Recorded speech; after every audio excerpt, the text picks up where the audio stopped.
not even in school and you're already paying $25,000 a head? Yeah. Come on, dude. That's just dumber than crap.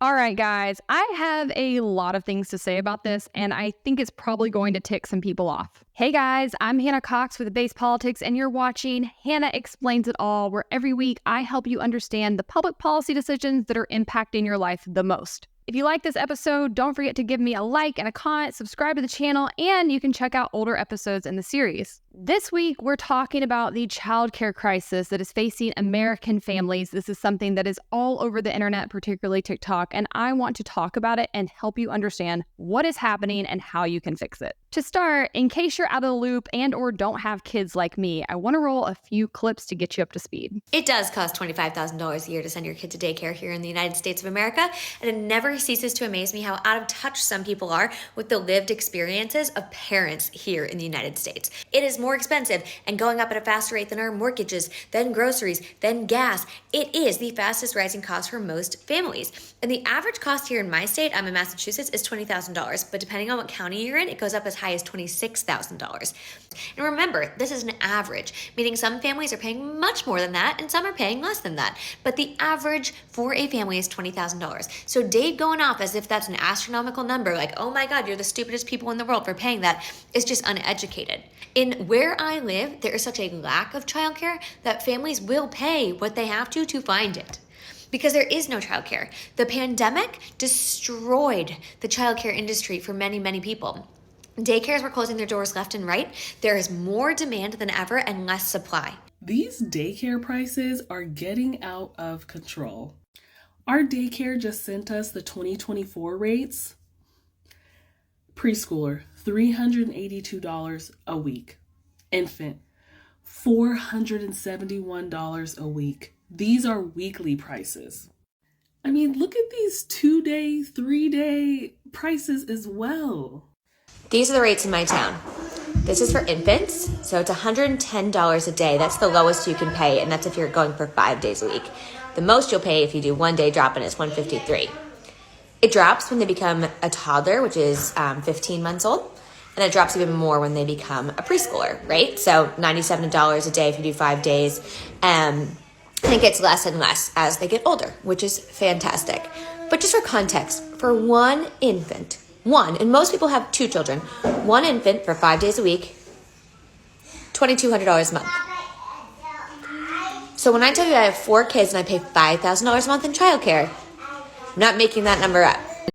Question for all my millennial parents out there. How are y'all affording children? You have to make a lot of money to be able to afford childcare these days. I fall into that bucket with my partner. We make enough money to allow us to pay for childcare and remain a dual income home that can still pay for groceries. We are very privileged in that way, but that is how we are able to do it. Then I think another way people afford it is they rely on family and essentially the unpaid labor of grandmas and aunts, etc., to watch their children. People will relocate to be able to take advantage of free childcare, essentially, in the form of family members watching their children. This is incredibly common. It's the number one preferred way to access childcare in our country because it's really unaffordable otherwise. Another way people are doing it, and this way is a bit controversial because they'll work from home with their children. And oftentimes their job doesn't know they're doing that. Currently a childcare crisis in our country. We don't have enough childcare, so people cannot actually even find daycare or nannies. There are childcare deserts in our country. And for those of us who can find childcare, it's incredibly expensive. Here in the state of Massachusetts, it's one of the highest states for the cost of childcare. It's about $20,000 a year per child to attend a daycare. Then when your kids finally age out of that like high cost time of being in full-time daycare, they enter public schools. But for me and for many, kindergarten's not always free. School ends at 3 o'clock, meaning you need after school care, which ranges from $500 to $800 a month. Then you're paying for the bus. At least in my town, I have to pay for the bus. Then you've got summer camps, school vacation weeks. Summer camp alone is typically $350 a week minimum per child. So the cost doesn't disappear. It just changes as they get older. So yes, as you can tell from these videos, childcare expenses have gone through the roof, and it is really hurting the average middle income to lower income American family. It's certainly playing a part in whether or not people decide to have kids in the first place, which I know is something many people are concerned about in our country. It's also crazy when you consider just how much help a family needs if they don't have a parent staying home to take care of the kids full time, or if they don't live by extended family. Increasingly, many Americans do not live by extended family, and they are sort of on their own island when it comes to raising their kids. On top of that, one thing that's really interesting to me about this discussion is that childcare doesn't really drop off when a kid goes to school. I've always thought of public schools as sort of a glorified babysitting service, but really, when you think about it, there's still a ton of gaps in there for most families. Most kids need to be picked up around 3 or 4 p.m., which is before the standard workday ends. They also often can't be dropped off before 8 a.m. or so, which is around the time many people need to be commuting to work if their day starts at 9 a.m. Are not in the car. I'm driving to school without my kids. I'm taking the kids to school and I don't even have him in the car. I can pick him up. On top of that, you have digital days, teacher days, and those seem to have really increased ever since COVID got people comfortable with shutting down the schools. And then, of course, you have the entire summer where kids are off for months on end. That means there's tons of spaces where parents still have to fill in the gaps and either take time away from work or pay somebody else to do so. So childcare is a really big job, but my first question when I first started encountering this discourse online is it really that bad, or are these outliers? As one of the women I played you says multiple times, she lives in Massachusetts, which is a very, very expensive area to live to begin with. So it's not really surprising that her childcare costs are through the roof. I also, as you know if you watch the show, do not love averages because they are easily skewed by the extremes on either end of the spectrum. I prefer to look at the median cost for something, which is really a better indicator of what most people are paying for a service. However, I didn't really find great data around the median when it comes to childcare costs, so for this episode, we're going to stick to averages. According to care.com in 2024, the average weekly nanny costs $766. The average weekly daycare cost is $321. The average weekly family care center cost is $230. And the average weekly babysitter cost is $192. Again, if you're like me and you don't have kids, you might need to understand what the difference is in these, so I'll give you kind of a quick overview, but a nanny is somebody who would work with your kids pretty much full time. They're there to keep your kids every day that you're not there, and probably even fill in nights and weekends as well. A daycare cost is usually a small type of daycare. There's usually a single provider. Oftentimes, this service is offered out of somebody's home. So you might have a woman in the community who opens her home as a daycare, and she can take a certain number of kids under her care each day. And then you have family care centers, which is what I really think of when I think of daycares, which are typically corporations or at least larger companies that have a full business and they can take on lots of kids, have lots of providers working underneath them. And then a babysitter is somebody who simply fills in gaps. Maybe they come some nights, some weekends, maybe they do a pickup here or there. Now, I do want to call your attention to a few of the charts I found on care.com because it does show there's a pretty big difference in costs regionally. As you can see here, the most expensive areas to get childcare are places like Washington, D.C., Alaska, Massachusetts, Washington, and California. With the exclusion of Alaska, these are very, very blue, very, very progressive, very, very high cost of living areas. Alaska is likely in this club simply because it is so rural, there are so few people living there, and I assume their supply is extremely low compared to the rest of the country. Now compare that to the least expensive places to hire for daycare, and you see places like Arkansas, Louisiana, Mississippi, West Virginia, and Alabama. These states, of course, do have their issues, but they tend to have more conservative spending policies, and the cost of living is much lower in these places in general. And as you can tell from these charts, it is a really big gap between the costs. All of the lower cost states are under $200 a week, whereas the most expensive states are all over $300 per week. All in all, across the country, it looks like the average yearly cost for childcare is around $10,000 per year per kid. So if you live in one of these outlier areas like Massachusetts, where the average is $20,000 a year plus, you might want to rethink some of the economic policies you're supporting in general. As I often say on the show, your beliefs very well might be bankrupting you. But I want to go back to these numbers because on first glance, $10,000 a year does sound like a lot of money, especially when the median household income in America is only $74,000. And remember, just because you make $74,000 a year doesn't mean you get to keep $74,000 a year. The government's going to take their piece of that off the top. So I definitely do think $10,000 per year on a $74,000 a year salary or less is a stretch. I really don't know how most people could afford that. But that being said, is it really a lot of money for the service that's being provided? Not really. Let's break down the numbers. These are the rates in my town. This is for infants, so it's $110 a day. That's the lowest you can pay, and that's if you're going for 5 days a week. So as this woman said, she lives in Massachusetts, which is one of the most expensive states in the country for childcare. And there, she says, is $110 a day to care for an infant 5 days per week. We can assume that means that they are taking care of the infant for at least 8 hours a day, as that's how long most parents have to be at work, and maybe even a little longer given their commute times on the drop-off and pickup end. So when you run that math, that actually only equals $13.75 per hour. Have you taken care of an infant recently or ever? Because I have, and it sucks. I don't care how much you like babies, caring for an infant 24/7 is not for the faint of heart. Like, there is no way in HE double hockey sticks that I am taking care of your baby for $13.75 an hour. Count me out. Not to mention that you wouldn't just be taking care of one baby during that time, you probably would have lots of babies you're having to care for. That sounds like my worst nightmare. And to put this in contrast, if I want to go to a drop-in at my local yoga studio for an hour of yoga, it's about $30. $30 for an hour of yoga, $13.75 for an hour of taking care of your infant.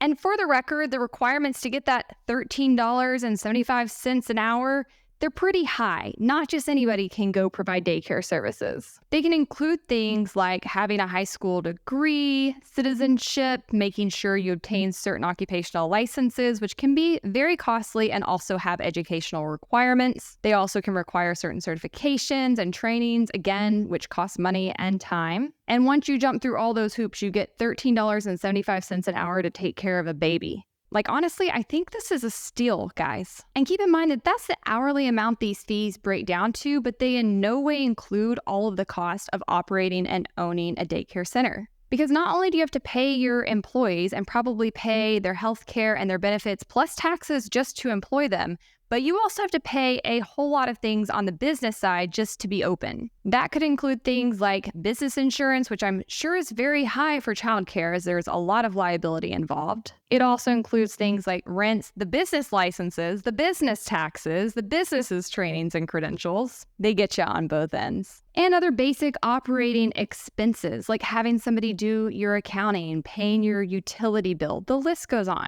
As I mentioned, the requirements differ state to state. So I looked at my state, Georgia, and I just want you to briefly scroll through the list of requirements in place in order to open a daycare in Georgia. As you can see, this would be no walk in the park to get off the ground. Not only is opening and running a childcare facility not an easy feat, it's also not a get-rich-quick scheme. Federal law actually requires states and territories to establish standards for child group sizes, and they have to have a certain staff to child ratio for each age group of children receiving care. But while states and territories do have some discretion over that, there are recommended child ratios, which you can take a look at right here. It includes recommendations like for infants younger than 12 months old, one adult should care for no more than 3 infants. Or for preschoolers 3 years old, one adult should care for no more than 7 preschoolers. You get the point. So each center can only take on so many kids. And in order to take on more kids, they have to be able to find employees who are trustworthy and credentialed who want to take care of kids all day for $13.75 an hour. That's a pretty tall order, don't you think? I did some poking around, and it looks like there's about 750,000 childcare centers in the United States. And their expansion rate is predicted to be about 3.8% over the next decade or so. And for those who are looking to go into this field, here's about what you can expect to make. I found that the earnings of a daycare proprietor are determined by the number of children they can care for. And they say if 36 children are enrolled at a daycare center, the proprietor can expect to make anywhere from $60,000 to $100,000 annually in take-home salary. That's not a bad salary whatsoever, but it's certainly not something that's making people filthy rich, especially when you consider, again, the amount of effort and work and cost that goes into just opening one of these centers. According to ProCare, costs for starting a home-based daycare range from $10,000 to $50,000. Daycare center franchise startups range from $59,000 to $3 million.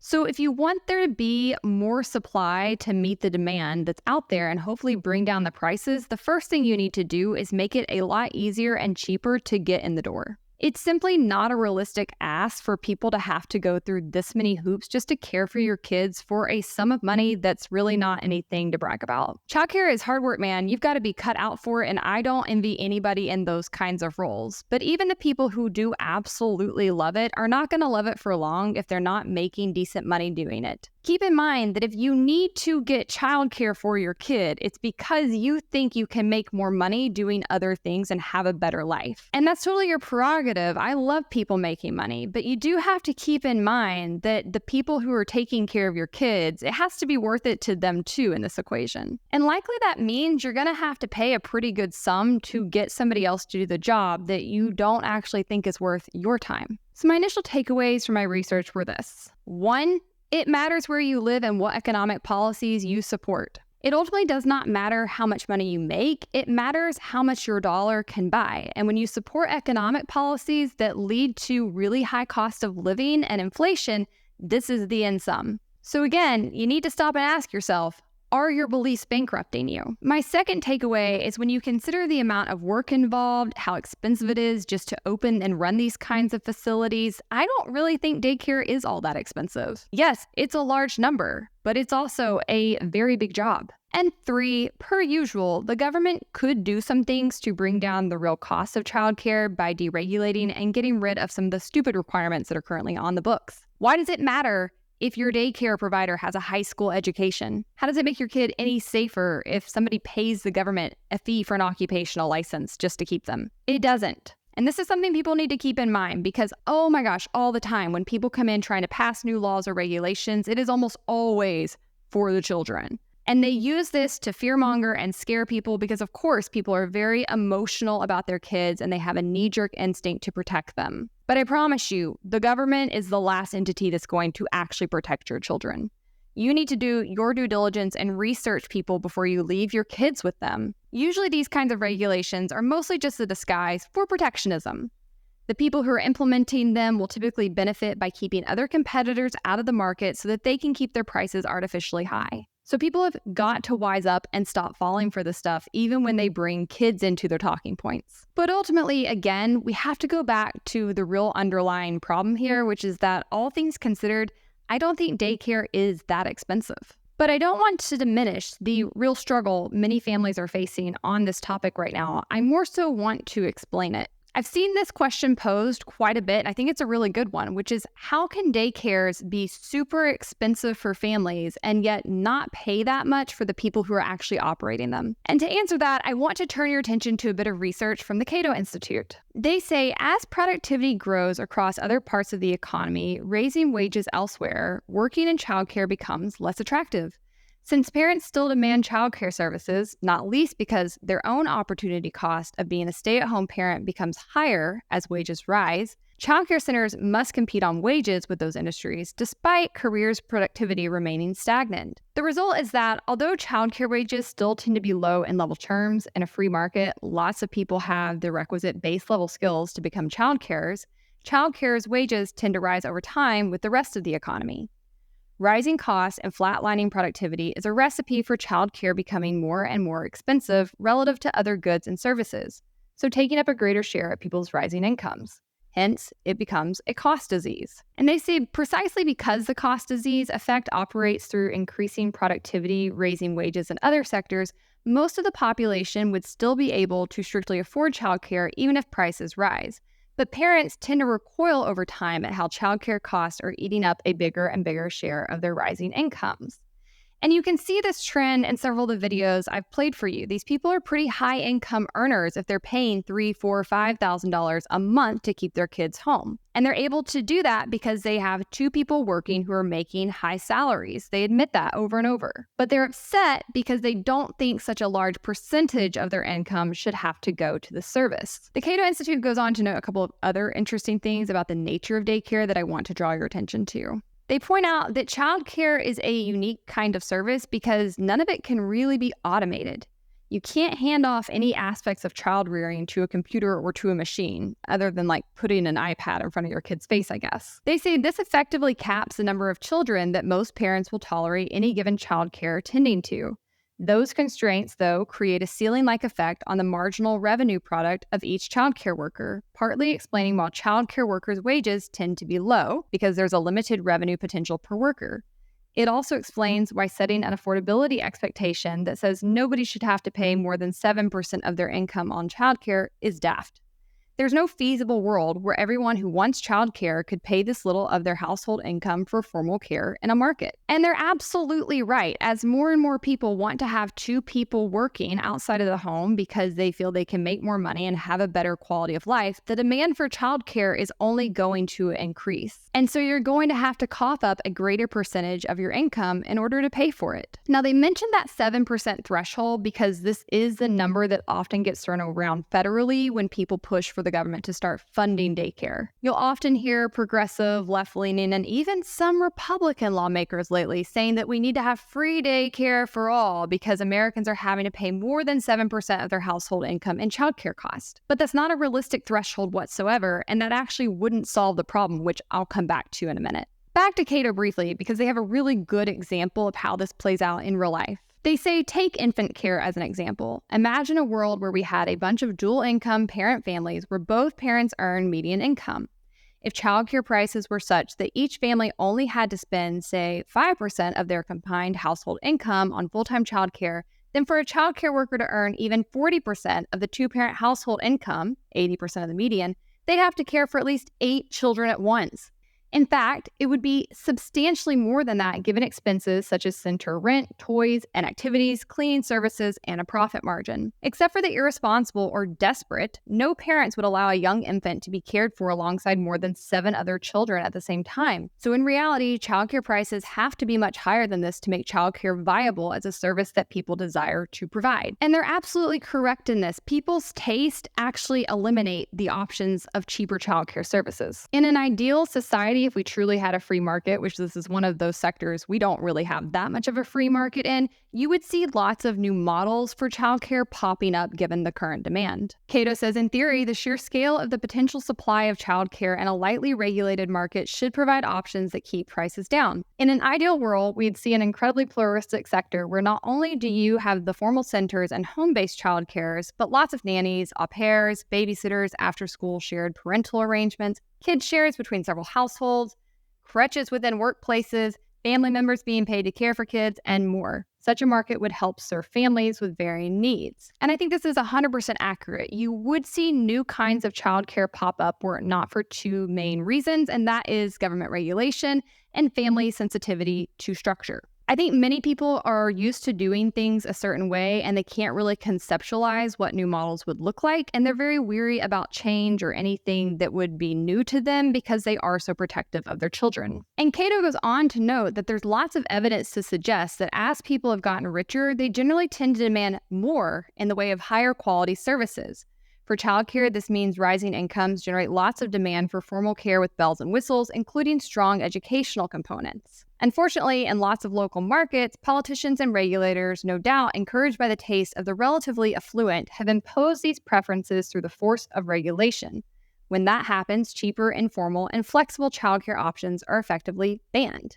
And that's definitely what has happened. You've seen affluent people who expect a certain standard for childcare come in and make that the demand, and lawmakers have codified that so that nothing else is even an option for people who can't afford that standard. As an example, here are some of the policies you might have supported that have led to higher childcare costs for you today. They include things like supporting occupational licensing, supporting really tight child-to-adult ratios, supporting educational requirements or certification requirements for providers, supporting really restrictive immigration policies. Newsflash, there are many people who would love to come here and take care of your kids from other countries and would likely do a great job, but if you support really restrictive immigration policies, you're probably banning them. Zoning restrictions. If you're one of these NIMBYs out here supporting really tight zoning restrictions in your city so that only certain businesses can operate here and these businesses can operate here, guess what? That makes it a lot harder to open more daycare facilities. This also looks like support for property requirements, insisting that daycare providers have certain amenities on the property or inspection regimes. All of those costs ultimately do get passed on to you as a consumer. They do reduce the supply that's available, and ultimately you pay a much higher price for this service because because of it. Now, with all this being said, I want to lastly turn our attention to the suggestion that the government should come in and basically provide everybody with free daycare. This is literally progressivism 101. Their ideas come in, they absolutely gut and bankrupt a certain market, they drive prices through the roof, and then their solution is to come in and make the taxpayers pick up the tab. It's honestly offensive, and it's also stupid, because the government subsidizing absolutely anything has not once in the history of ever led to that thing becoming cheaper or free. Somebody has to pick up the tab, and that person will be you through higher taxes. We do not have an imaginary money tree. I don't know how some of you have lived through the past 3 years of sky-high inflation and not recognize that progressive spending, government coming in and paying for everything, leads to the Federal Reserve printing more dollars, which leads to everything getting more expensive. It is a childish mentality, and if you're an adult, it's inexcusable to still think this way. You really need to take the time to educate yourself so that you stop doing more damage to the society around you. I'll go back to Cato for some economic backup here. Cato says, in a market, the price of childcare is obviously large, determined by the cost of supplying childcare. Subsidies, by and large, do not affect the cost of supplying childcare and so cannot reduce the cost of childcare or its underlying market price. What they do is change who pays, taxpayers instead of consumers, reducing the out-of-pocket price that parents face, and shoving it onto people like me. They go on to say the additional longer-term problem is that subsidizing a cost disease like childcare could make it even more expensive in time. By guaranteeing providers income and making consumers less sensitive to price, government subsidies would surely worsen the incentive to innovate and control costs in the future, leading to waste and bloat. This is basically what we've seen with higher education. When the government started getting involved and subsidizing it, what happened? The schools raised their prices through the roof where no person could realistically actually pay the cost of tuition per year. And were it not for government subsidizing that equation, the schools would have to bring their rates down back to what people could actually afford to pay. But they're not going to. They have no incentive to do that. They have no incentive to find cheaper models even or to innovate because government is picking up the tab, which means you are picking up the tab. And you will break absolutely any industry that you apply this harebrained philosophy to. It doesn't work.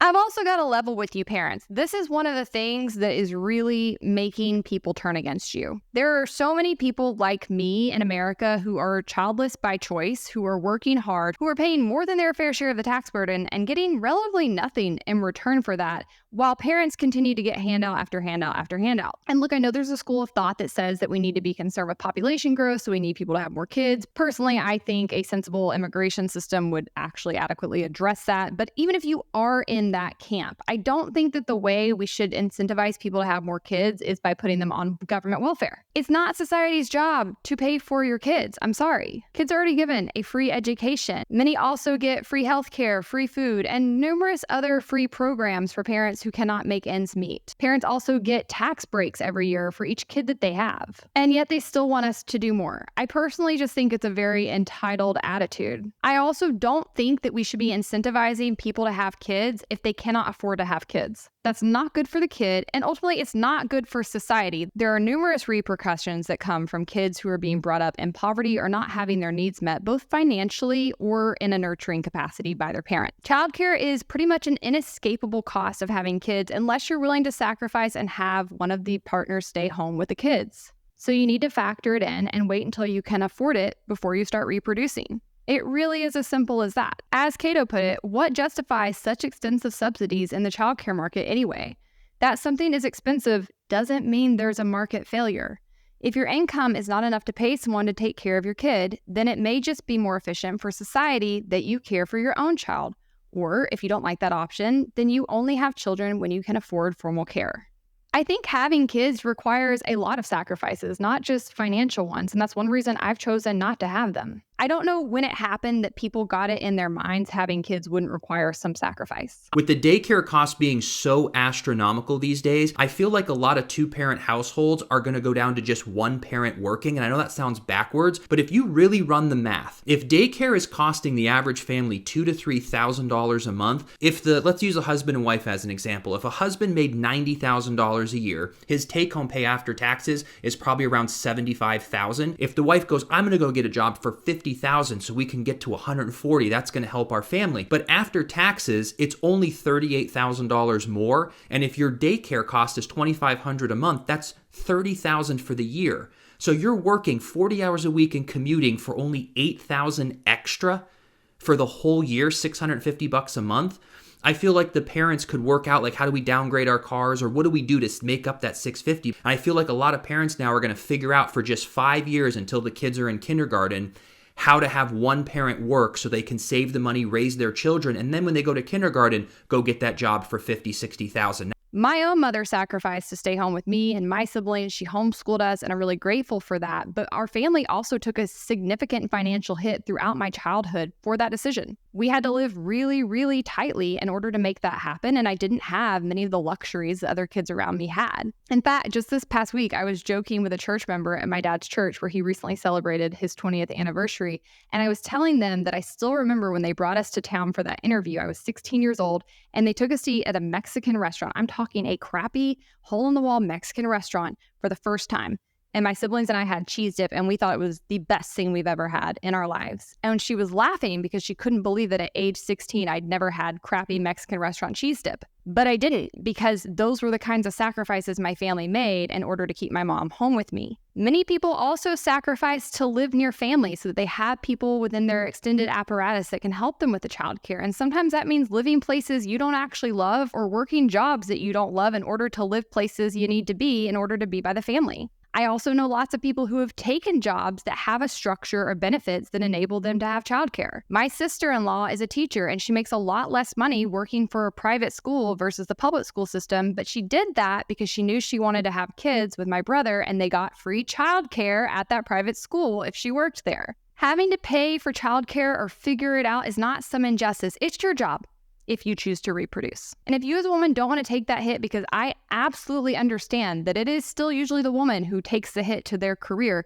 then you have the luxury of not having kids, which is something almost every generation of women before you did not have. You also can negotiate that with your husband, and should negotiate that kind of thing before you have kids. How are you going to split up the child caring duties? Who's going to be the person to leave work early to get them? It should not fall on the woman, but these are conversations you need to have and things you need to prepare for before you decide to bring another person into the world. In closing from Cato, they say, the role of the state is not to maximize everyone's formal labor force participation or contributions to the treasury. I love that. Because they're right. I'm a libertarian. I love capitalism. I think working is a great thing. I think increasing our GDP is awesome. But on an individual level, that's not your main goal in life. And it shouldn't be the government's job to ensure that everybody's in the workforce. They go on to say the big picture then is that we'd expect, absent the invention of kid-carrying robots, that childcare would get relatively more expensive in a free market as incomes grow. And that's okay. Yet there are undoubtedly pro-market regulatory reforms on the margin that could be undertaken to lower cost and so market prices. This would be a more productive use of political attention than just shunting the bill for ever more expensive care to taxpayers. So in closing, yes, there are some public policy reforms that should be undertaken in order to address the cost of childcare. But as a whole, people need to be realistic about the service they're trying to obtain and what the opportunity cost is for someone to provide it to them versus going and working in other jobs in the market. All right, guys, that's a wrap for this week. Leave me a comment. Let me know your thoughts. I'm very curious for what the parents think in this discussion. Don't forget to subscribe to the channel, give me a like, and share the episode around. Also, a quick housekeeping note, there will be no episode of Hannah Explains It All next week because I am heading down to the border in Texas to check out the immigration situation for myself. I'll be bringing you some content from that visit to my YouTube channel, so be on the lookout for that. I'll see you 2 weeks from now. If you like this episode, don't forget to check out others in the series Hannah Explains It All here, and you can watch my weekly show, the BASEDPolitics podcast here.